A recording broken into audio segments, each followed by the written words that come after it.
Hey guys, welcome back to another video. Today we will be talking about the 2024 election and particularly the suburbs. The suburbs which are going to grant Kamala Harris victory, I'm certain, in the 2024 race across multiple battleground states. So first of all, we will be looking at how these suburbs have simply collapsed for Donald Trump and the Republican Party altogether. They are turning away from Donald Trump in tremendous numbers.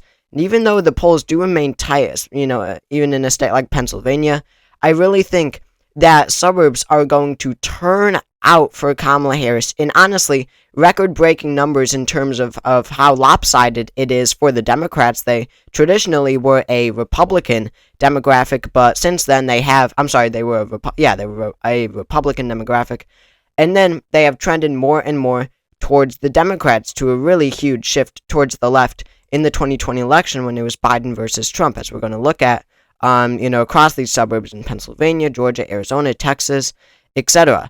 Since then, Donald Trump, because of the character that he is, even though he has really been able to make huge gains among, white working class voters, right? He has made gains among, many groups like Latinos, blue-collar workers in the Rust Belt, white working-class men.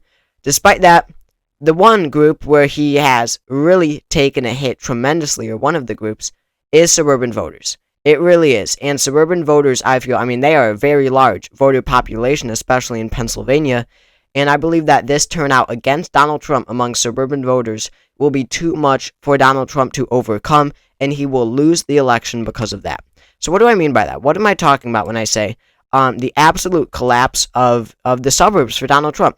Well, interestingly, we're going to go back all the way to 2012, a total of 12 years ago, not just 2016, not even just 2020. No, we're going back to 2012 when Barack Obama was running for re-election, and then Mitt Romney, of course, was the Republican nominee. So the counties look different, but I guess it's just because of the color.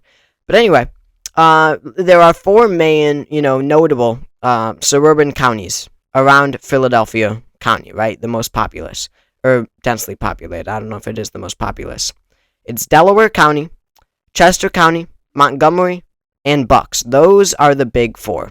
So in the 2012 election, Barack Obama, very notable, won the state. He won the state of Pennsylvania by some 5%. He won it 52-47. Now, when you look at the suburban counties, they were a lot, pretty different. In Chester County, for example, Mitt Romney won the county by 0.2%. In Montgomery, we're just going to look at these three, actually. In Montgomery, Obama won by 14.3%. In Bucks, Obama won by 1.2%. Now, just 4 years later, in 2016, remember, the state now voted for Donald Trump. They went Democratic in 2012. They went Republican in 2016. So while the state as a whole shifted towards the right, what you saw is that the suburban counties, at least most of them, actually became more Democratic, which is just insane to think about, especially when you look at the margins. So again, 2012, Chester County was Romney plus 0.2. In 2016, Hillary Clinton won Chester County by 9.5%. What is going on? So it was clear, even in 2016, before January 6th, before his criminal convictions, before the being found liable of sexual assault, before everything like that, the suburbs were already collapsing for Donald Trump compared to Mitt Romney, right? They like traditional Republicans. Donald Trump was not that. So even though Hillary Clinton was very unpopular and she lost the state, Chester County shifted towards the left. Montgomery did as well. Bucks stayed stagnant. Now, 4 years later, again it happened. All of this still before criminal conviction, before January 6th, before everything like that. Even before that, they trended again towards the left. So in 2016, again, Chester voted for Hillary by 9.5. 4 years later, voted for Joe Biden by 17. So it trended some 7.6% towards the left when the state as a whole only trended about a point or two towards the left. About 1.5 points, that is. So, that is incredibly, incredibly odd, and it's very unusual. And, Montgomery did the same thing, Bucks did the same thing, Delaware did the same thing. So, in 2012, Chester County voted for Romney by 0.2. In 2020, just 8 years later, they would go on to vote for a Democrat by 17.1. Suburbs hate Donald Trump. And as I said, this is before now the criminal conviction. This article is from June. And it was already outlining how Donald Trump should be worrying in the polls about his criminal conviction, because this was when Joe Biden was back in the race. This was before the debate, before everything. Joe Biden actually took the lead for a brief time after Trump's criminal conviction because of that. Because he was convicted, he was a convicted felon. So it did matter to voters. And, what other group of voters is going to care more about a criminal conviction than our suburban voters, right? These family-oriented voters. These voters who are pretty well off, who care about the economy, but character really matters. They have kids, of course. They want their president to be a role model. That is why the suburbs hate Donald Trump, and they're only going to hate him more. And the same goes in another interesting dynamic. A similar case goes for a state like Texas. In 2012, they voted for Mitt Romney by 15. Well, first of all, I should preface with the suburbs around Dallas. Those are the ones we will be looking at. So you have Dallas County, the most populous city, I assume county in the state of Texas. Then you have 3 counties, which are the suburbs of Dallas County: Tarrant, Denton, Collin. So in 2012, Tarrant voted for Romney by 16, Denton by 32, Collin by 32 as well. Not even close, right? 16, 32, 32. And then in 2016, interestingly, again, Hillary Clinton was an incredibly weak candidate. Despite that, Tarrant went from 16 to 9 for Trump. Denton went from 32 to 20 for Trump. It shifted 12 points to the left. What is going on? Collin, from 32 to 17%. This is just, these shifts in the suburbs are just hard to believe. And then it continued to 2012. Tarrant actually flipped blue. That went to Biden. Denton, only Trump plus 8. Collin, Trump plus 4. That is why, these 3 suburbs are why Texas is becoming so close. Democrats have actually lost ground among Latino voters, right? Along the Rio Grande Valley. You can see, just look, this is the 2012 map. Compared to 2020, it's becoming a lot more red. But what isn't are these highly populous suburbs around Dallas: Tarrant, Denton, Collin. So, Donald Trump has seen a major collapse around these suburbs, and ultimately, I don't think that this will even, I think that, I should frame it this way: I think that 2024 compared to 2020 will be an even greater trend towards the left in the suburbs than was 2016 to 2020.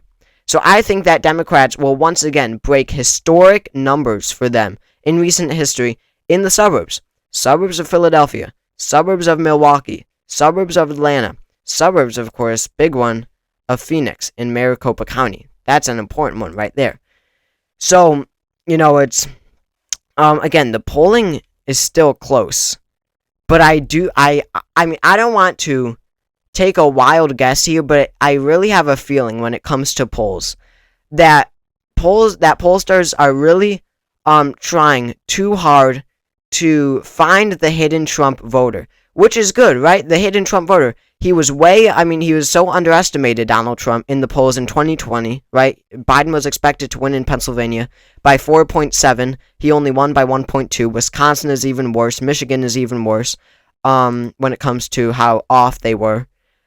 So they're really aiming to find that hidden Trump voter, which is good, but I honestly think that they are taking a step too far and really underestimating the turnout of suburban voters. I think that Kamala Harris has a lockdown on Pennsylvania. I don't know if you noticed, I barely even talk about Pennsylvania. I honestly don't. I talk so much more about Wisconsin and Georgia, North Carolina. That's the big one. But I honestly am not even talking about Pennsylvania, even though of the 7 core battleground states, Pennsylvania has the most electoral votes. It is the most important. And that is because I really do think that Harris is almost certain to win Pennsylvania. The betting markets would absolutely disagree with me. And sure, Donald Trump still has a chance. I mean, Harris is only ahead by by 1.3 on the average. So, of course, we're still looking at this as a close race.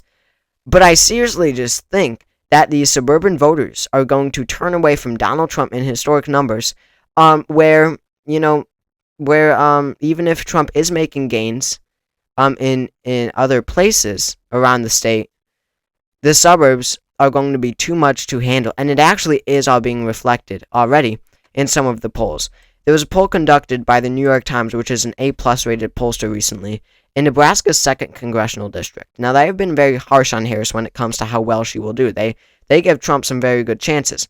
However, in the 2nd congressional district, Nebraska splits their votes by congressional district, right? Maine and Nebraska do that.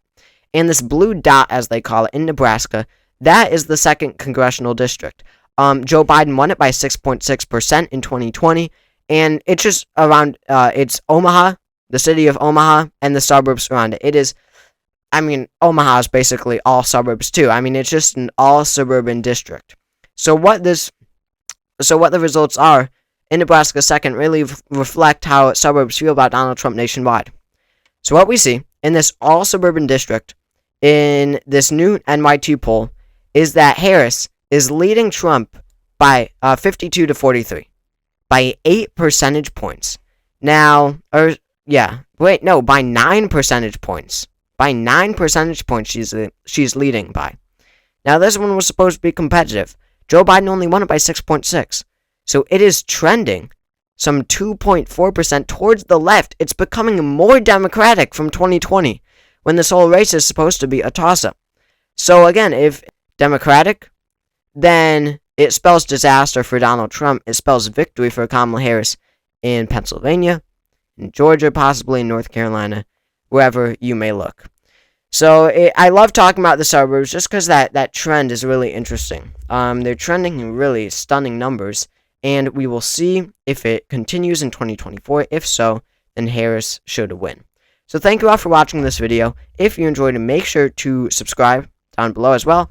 Comment your suggestions for videos, and that's always helpful, really is. Comment your suggestions for videos and your thoughts on this situation, and I'll see you all next time.